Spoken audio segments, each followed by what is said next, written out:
এই মুহূর্তে পশ্চিমবঙ্গে অবাধ শীতল হাওয়া বইছে। বৃহস্পতিবারও তার অন্যথা হলো না। আগামী 7 দিন শীতের আমেজ জারি থাকবে।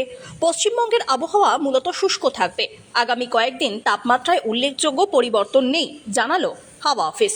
কলকাতায় বৃহস্পতিবার তাপমাত্রা 15.2 ডিগ্রির কাছাকাছি থাকার সম্ভাবনার কথা জানিয়েছে আবহাওয়া দপ্তর।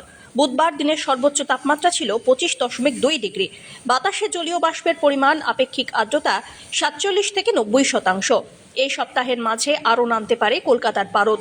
14 ডিগ্রি থেকে 16-র মধ্যে থাকবে তিলোত্তমার তাপমাত্রা। উত্তরবঙ্গে দার্জিলিংয়ে 4 ডিগ্রিতে নামল পারদ। মালদা সহ সমতলে তাপমাত্রা 13 থেকে 15 ডিগ্রির মধ্যে থাকার কথা জানানো হয়েছে।